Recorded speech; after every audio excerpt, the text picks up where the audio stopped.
midi sànq moo jot ci studio King FM Midi Culture asalaamaaleykum. Midi Culture.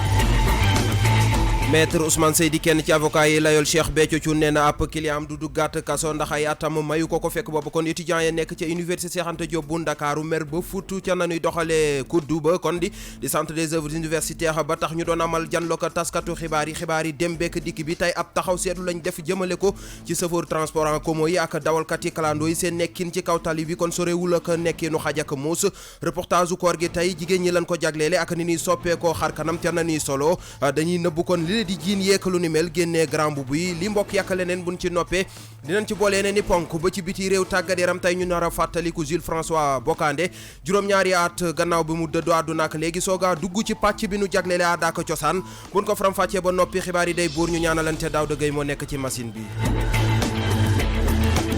Midi Culture. Kati Ndiaye lañ ci àndal Kati maa ngi lay nuyu. maa ngi lay fay Serigne Saliou di nuyu mbokk auditeurs yeeg internet ci ñuy suivre. dañ koy tàmbalee kon ak mbir maamoon ca Medinatu Salaam mu mel ni kon atte ba mu daanoo ba noppi am na kenn ci avocat yi Cheikh Béthio Thioune yu wax. kooke mu ngi wuyoo ci turu maître Ousmane Seye moom nag xamle na ni ci ab interview bu mu amaloon ak waa quotidien Libération ni ci talaata ji nii ni kii di Cheikh Béthio Thioune nag du tekk tànkam ca prison ba li waral li ni mel rek moom moo di ay atam mayu ko waaye itamit dafa daal di sukkandiku nag ci kàddu juge ba di xamle ni fukki atu travaux forcés rek la ñu daal di daan kii di Cheikh bi benn mandat d'arrêt nag amu ca ba tax na bu nu sukkandikoo rek ci ay kàddoom ba tey kii di Cheikh Béthio bu ñu bisee ci Sénégal dina mën a wéyal ay mbiram. ndongo ya yeewoo ca université Cheikh Anta Diop bu Ndakaaru kon di daara ju kawe ja mu mel ni am na lu leen naqari. ba tax na nag ñu koy daal di ñaxtu ndax ñoom jàpp nañ ne ni amuñu ndox waaye itamit seen i matelas dañu koy jël di ko jaay seen retard jëm ci wàllum bourse yi nga xamante ne war nañu leen koo fay ba tax na kii di Papa Martamba nekk membre de la structure H2 bu campus H2 mu ngi ci micro wu Ndeye Matidia. dañoo gis ne tabb nañ directeur bu bees ci kaw bopp kut ñu ne nag comme tabb nañ directeur bu bees tabb nañ ministre bu bees tamit ci kaw enseignement supérieur ñu ne ñun Campi 2H suñu devoir la ñu jéem a ñaax ki nga xamante ne mooy actuel directeur par rapport ak kaaw guerre yi nga xamante ne noté nañ ko ci espace bi ci mel ni njaayum lal yi dañuy interpeller directement ki nga xamante ne moom mooy le service de l'hébergement ak DG CUV par rapport à ça beneen ba ca des moom mooy la yàggul dara gis nañ benn entreprise de la place mu ñëw investir fii dans le campus muy kaaw Nescafé te ay at ci ginnaaw xooloon nañ gis nañ ne li nga xamante ne ni moom mooy am na ay entreprise yu bëggoon a ñëw fii ñëw ci espace bi dañ leen a tere loolu noonu campus 2H nag di wax ne làkk doom boobu dóor doom ñun duñ ko nangu su fekkee ne dafa am benn par exemple gestion par rapport ak campus universitaire bi na bañ a nekk 2 poids 2 mesures beneen bi moom mooy lan moom mooy suñu camarades étudiants yi ñu si bëri dañoo nekk victime système bi c'est-à-dire que ñenn ñi si ñoom amoon nañ licence waroon dem master ñu daal di leen ne système bi mënu leen permettre leen ngeen dem master léegi ñooñu tey nekkatuñu ay étudiants ñu ne nag système bi am na lu ci baax mais beneen bi moom mooy lan moom mooy dañ koo def waaxante parce que ñun nuñ ko adopté ak dëkk yi nga xamante ne nii ci ñoom lañ ko jëlee ñoom nañ koy doxalee ak ñun nuñ koy doxalee sax daanaka su ma yeboo ne du benn ñu leen di lancer un appel ne leen nañ ak ñoom nañu jéem a xoolaat réviser waat système bi pour que le statut de l'étudiant soit tenu en compte quoi saa su étudiant deewee ñu ne xaalisam la doon laaj loolu bëggatuñ mu am pavillon yu bees yi tamit am na ci suñu ay rakk yu jigéen yoo xamante ne ñu nga fa waaye amuñu ndox te xam ngeen ne ci koor lañ nekk nii comme ci koor lañ nekk wax dëgg fa yàlla da ngay gis ne dañuy sonn lool pour ñuy mën a dem duy ndox rang la ñuy def war koo yóbbu ba 4e étage day métti lool ci koor gi ñu ne nag comme ñoom ñoo tabax pavillon yi day am mesure d'accompagnement nañu fexee def lépp lu ñu mën ba instant bii nii ñu jéem a rétablir ndox mi bu ko defee ku si nekk mën a nekk ci jàmm dund kooram ci jàmm ñu jeexal ko ci jàmm. mu nekkoon kaddu yi Pape Oumar Tamba Sall kon ñi ngi doon amal doxum ñaxtu tey ca daara ju kawe ja di université Cheikh Anta Diop fii nii ci Ndakaaru la nekk Ziguinchor la ñuy utali foofe moom askan wala leen ëllëg moo di gaal yi nga xam si ñooy saaraan ma ngi fay bëgg a jéggi dayoo. askan we yeewoo ca Ziguinchor ñu ngi daal di joxe seen xalaat jëm ca suuxub gaal ga amoon ca Oussouye dibeer bi nu weesu ñoom ñëpp di naqarlu mbir yi teg si di wax ne danoo war a respecté lépp lu jëm rek ci wàllum kaaraange gi boole kook ñuy gën di xool li mu doomu aadama yi yéeg ci gaal yi Angel Seck moo nu defal reportage bi. képp ku nga xamante ni day jóge Ziguinchor dem Bignona wala nga jógee département Bignona nga ñëw bëgg a dugg Ziguinchor boo duggee si car rapide yi boo duggee si taxi yi boo duggee si kii ñëpp a ko ñaawlu mais ñëpp ñoo ngi seetaan rek chaque jour ñuy di kii ñu ñëw taal mais non mënu continuer parce que fu mu placé foofu boo taxawee nga gis bateau bi boo taxawee Bignona 19 communes département mag la ku fa romb gis lii ñun xamuñu ko fii Casamance ay tur mbalit ni si mbedd donc loolu duñ ko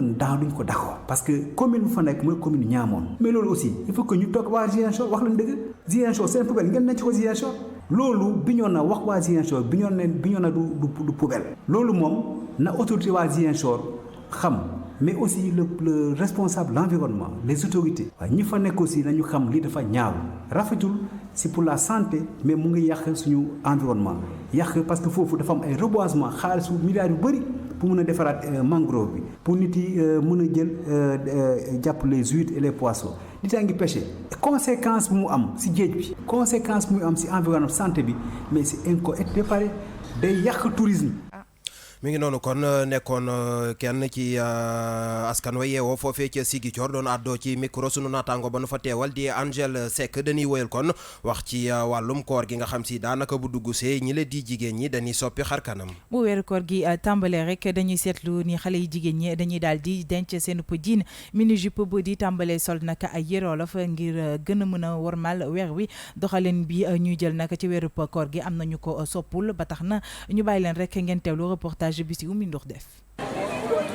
weeru koor di ab weeru ngëneel loolu tax saay bu teroo lu ëpp ci soxna yi dañuy faral di soppi nañuy soloo Xadi Mbara Sow mi ñu fekk ca marché Liberté 6 kenn la ci ñoom. weeru koor gi xam nga dafa nekk weer boo xamante ne dafa sell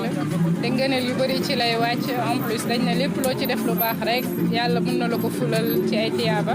donc te xam nañ ne jeune fille ni ñuy di solo ci budul weeru koor ak weeru koor bi c'est pas adéquat. Khadija Cissé toll ci fanweeri at di ko dëggal. c'est normal parce que boo solee yëre tubaab doo gis ni par exemple dañuy sol yëre tubaab ba vendredi jot ñu sol yëre olof parce que dañ ne vendredi dafa sell moo tax da ngay gis en général xale jigéen bu ñu solee yëre tubaab bu sol yëre tubaab bu vendredi jot nga gis ñu bëri dañuy sol yëre olof moo ko weeru koor ñoo yem rek weeru koor boo gisee jigéen bu solee tubay sax nit ñi dañ koy xoolaat. jigéen dafa war a yiw saa su ne Mariem Diaw moo ñu koy xamal. même bu dul ko nit ki moom doomu aadama moom pour ñu mun la respecter dëgg da nga war a yiw parce que yiw bokk na ci li nga xamante ne dafa bokk ci valeur doomu aadama boo soloo tey muuru romb tey dinañu xool sew bët bu rafet boo xamante ne am na yenn wax yoo xam ne duñ la ko ñemee wax. jaaykatu prêt-à-porter bi gis ni seen chiffre d'affaires day wàññeeku bu baax. pendant koor gi moom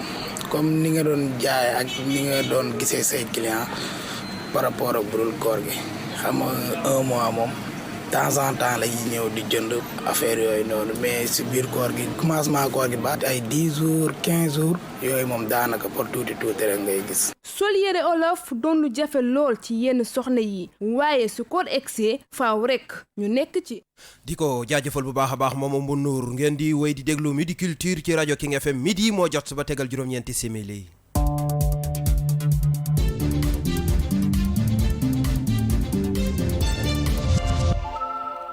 kat yi bàkk boobee kon xibaaru biti réew yi lay yëgle. dañu koy daal di tàmbali fii ci Afrique jëm foofule ca Afrique du Sud buñ ca jógee daal di dem foofule ca France te Emmanuel Macron jeexalee ko ca États-Unis ak Donald Trump ñu bàyyi leen ngeen teewlu Rahma Diouf. Afrique du Sud alxemes bi dinañ tàmbali seen vote ngir fal seeni député fukki at moo ngi nii seen économie di soox te kanam la jëm ñoom ñu mer lool ci doxalinu seen njiitum réew kii di Ramaphosa ndax amul benn yokkute bu ñu ci gis lu dul ay dige yu mujjul fenn électeurs sud africains yi nag ñoom lu ñuy xaar ci moom mooy mu utal leen ay bërëbu liggéeyukaay ngir ñu mën cee faj seeni soxla. Emmanuel Macron ci lënd bi la xamle ni dina jël ay matuwaay ngir gën a mën a aar biodiversité bi ak ñàkk a jox ca li nga xamante ne ni mooy seen dundu waaye ca même bés ba nag la waa ONU bindoon benn bataaxal ci mbir moomu waaye laata loolu kii di Emmanuel Macron joxante na woon ay kàddu waa plateforme intergouvernementale ci biodiversité bi ak ci wàllum service écosystémique te lu toll ci 1 million espèces rabu àll ak végétal menacé nañ leen ngir toxal leen. Trésor américain bi dafa lànk ni du wax benn yoon ak ñi yor wàllum chambre bu représentant bu déclaration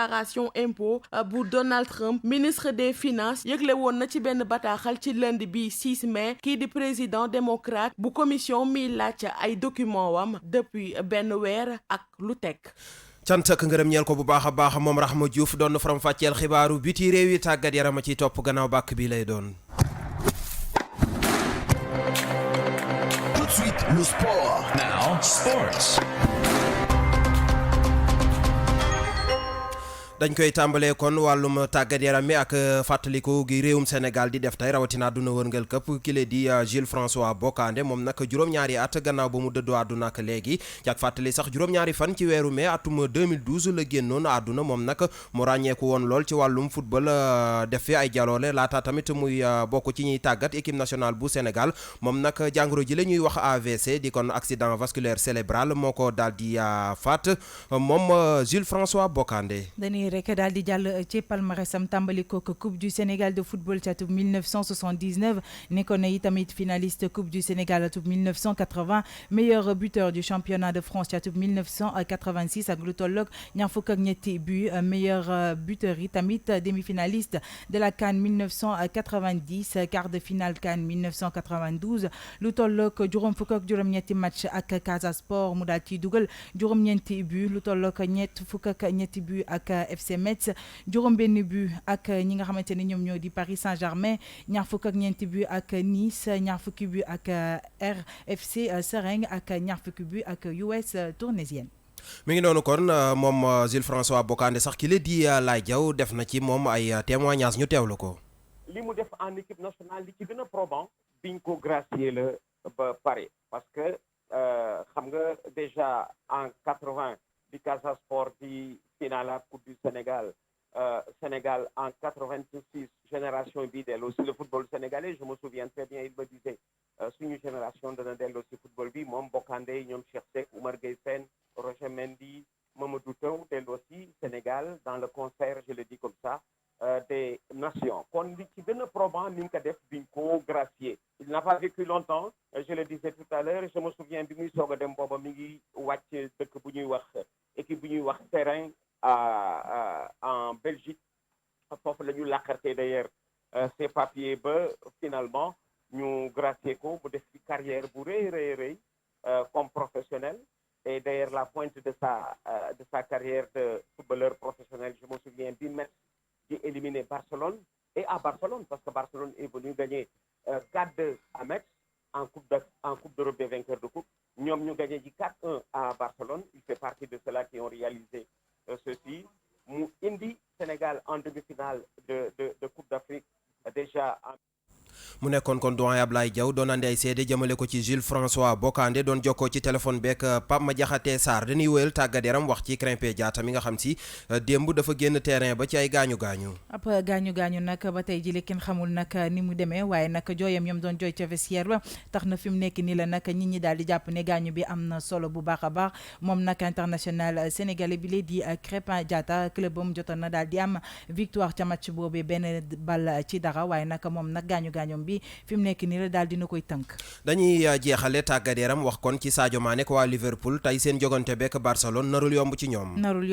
ndax gis nañ ni kii di Mohamed Salah ak Firmino nag dañu daal di am ay gaañu-gaañu ba tax na nag ñoom ñi le duñu mën a bokk ci jongante bi mu nekk nag ay enjeu yoo xamante ni am na importance bu baax a baax jëm ci wàllum Barça. midi moo jot ba tegal fukki simili ak ñeent ñu bi leen pàcc bi nu jagleele aada ak cosaan. xibaaru caada yu wér te wóor. dañ koy tàmbalee kon ca Ziguinchor ak kon benn lancement bu ñu def jëmale ko ci wàllum làkk ak mbir yu ni mel. Centre de recherche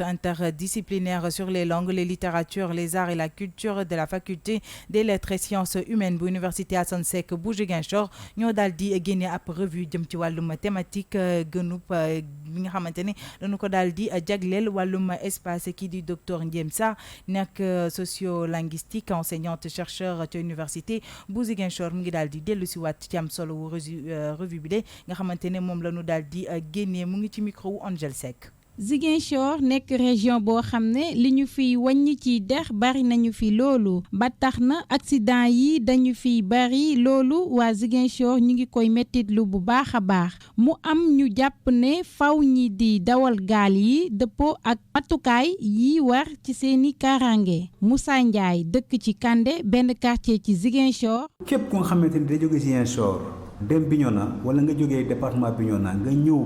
bëgg a dugg Ziguinchor boo duggee ci car rapide yi boo duggee ci taxi yi boo duggee ci ñëpp a ko ñaawlu mais ñëpp ñu ngi seetaan rek chaque jour ñuy di kii ñu ñëw taal mais non mënu continuer parce que fu mu placé foofu boo taxawee nga gis bateau bi boo taxawee Bignona 19 communes département mag la ku fa romb gis lii ñun xamuñu koon lii xamuñu ko fii Casamance ay tur mbalit ni si mbedd donc loolu duñ ko d'accord parce que commune bu fa nekk mooy commune Niamone mais loolu aussi il faut que ñu toog waa Ziguinchor wax leen dëgg Ziguinchor seen poubelle ngeen necc ko Ziguinchor loolu Bignona wax waa Ziguinchor Bignona du poubelle loolu moom na autorité waa Ziguinchor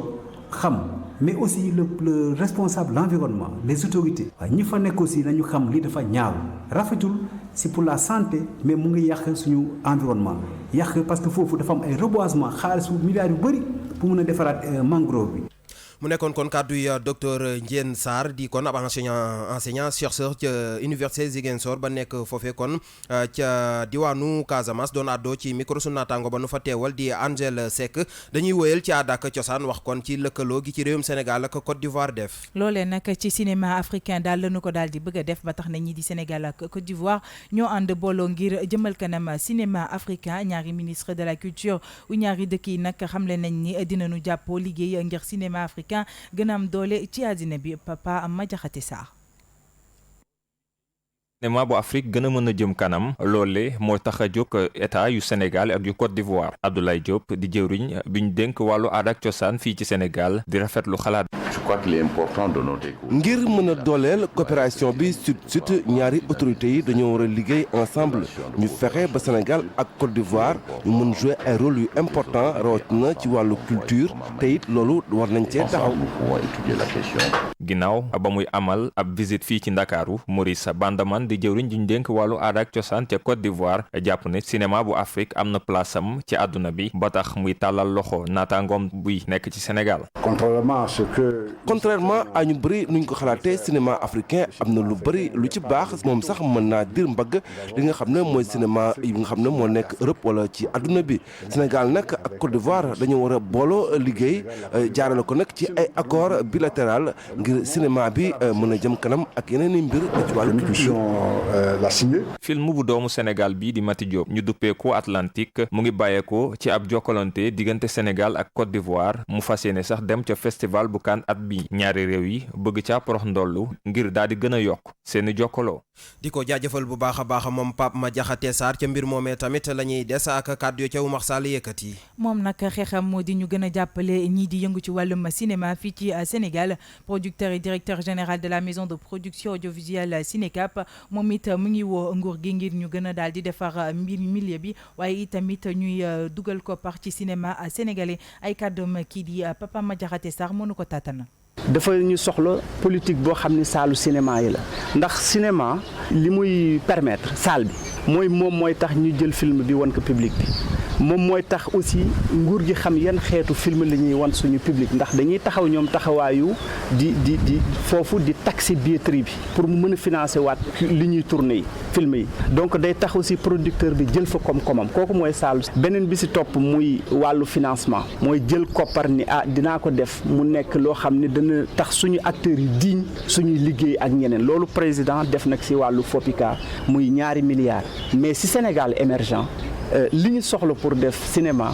dama naa ni 2 milliards tuuti na mais dafa am solo parce que apport institutionnel la te am na lu ñuy tuddee les géants du numérique boo jëlee tey ay Google Facebook ba nga jël suñu société téléphonie mobile yi dañ leen war a am taxawaay bu ñu taxaw ak ñoom ndax ñu financer culture Sénégal parce que financer culture Sénégal mooy financer développement au Sénégal produit yi jóge étranger di dugg suñu dëkk war nañ ko mën a xool ka settantal ko jox leen quota pour ñu mën di wane maanaam dañu war a giital bokk ñun lu ñu liggéey en Afrique ci suñuy saal boole ko ak ñeneen ñi duñu ubbeeku mais dëkk yëpp am politique protectionnisme pour défendre économie bi nit ñi financer développement cinéma bi loolu ñëpp ci war a dugal seen loxo te loolu dañ koy xaar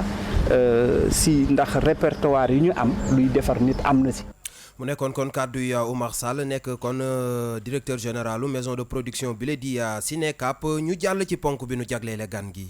Midi Culture ganu xibaar yi. ganu xibaar yi kon dafa mel ni moom Oumar Sall la ñuy dalal ba tey. moom la ñuy dalal rek ci fàttali ab chef décorateur de film la jot na liggéey ci film yu bëri yu ci mel ni bu Alain Gomis Félicité La Pirogue bu Moussa Touré ak it Atlantique bu Mati Diop Oumar Sall. Monsieur Omar Sall ñu ngi lay nuyu. maa ngi leen di fay. tey yow yaa nekk suñu gan ci Midi Culture ci rajo King FM. ndax mën nañu xam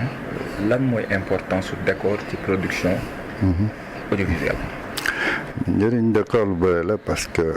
décor ci film c'est le décor qui parle du film et décor bi mooy jox inspiration comédien bi pour que mu mën a lancer wu dans ses œuvres lu ko mooy on passe à côté film yu bëri dañuy ñëw même le réalisateur du ci rendre compte jusqu'à ce qu'il voit le décor et là ça change vite son sujet mu transformer ko en autre chose donc décor lu am njëriñ la ci film quoi. Alors liggéey bi naka lay demee ndax métti na inspiration bi yow tey boo ñëwee ci film. nga war a def décor bi comment ça se passe. bon film lu yomb la loo xam ne ni ñëpp mën nañ ko comprendre booy lire film di lire scénario bi il faut nga xam ban période la période bi moo lay déterminer le niveau de vie qu'il y avait avant boo ko amul rek da ngay daanu parce que bu ñu nee la un film qui se passe en 1975 nga ñëw def un décor de 1990 wala 1900 je ne sais pas 2000 xam nga ça change beaucoup de choses donc décor yi selon ces périodes boo lire scénario bi daa xam ban période la daa xam ban kii la bon la plupart dañ lay wax fiction la c'est pas grave et cetera quoi mais parfois day jouer tour nit ki. Alors ce point de vue ci choix décor actuellement. peut-être série télévisée wala production audiovisuelle fii au Sénégal ndax satisfaire na la wala ndax am jàpp nga ne war nañ ko gën a améliorer. C'est des débutants c'est pas des décorateurs mais c'est des débutants donc téléfilm yi lii suñu problème mooy on n'a pas de moyens on va faire ce qu'on a. Il n'y a pas de création loo ci gis ñu dem jël ay locaux yu pare ñu tourner ci seen film et puis basta loolu mooy suñu décoru téléfilm machin truc et cetera quoi donc foofu bon avec le niveau de vie qu'ils ont avec le niveau de les moyens qu'ils ont donc mënoo leen juger kenn ci film yooyu quoi. mu nekkoon kon gànnu culte Midi Culture di Oumar Sall laaj ak tonto doxoon digganteem ak Papa Madiakhaté Papa Madiakhaté Sarr ñu koy gërëm bu baax a baax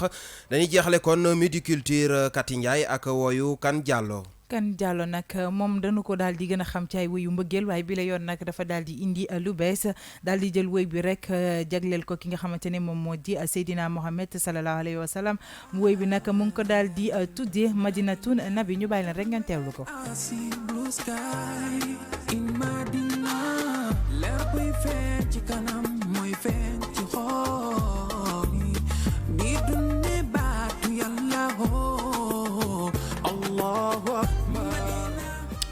mi ngi noonu kon Kati Ndiaye woyu Kan Diallo boobe mu duppee Madinatul Nabi moom mooy jeexal Midi Culture cant ak ngërëm ñel la bu baax. maa ngi lay jaajëfal Serigne Saliou di jaajëfal itam mbokki auditeurs yi internet yi ñu doon suivre ci suba ba tey di leen jox dig daje suba incha allah ci Midi Culture. di jaajëfal bu baax a baax tamit Daouda Gueye mi nekkoon ci xarale gi Serigne Saliou Seck nekkoon ci kaddu gi production Kader Lo digital Yacine Pouy réalisation Dissé Prera lu mooy loolot maa ngi jaajëfal képp ku jàpp ci Midi Culture ba mu yemb mbokk yi yàlla na jàmm yàgg.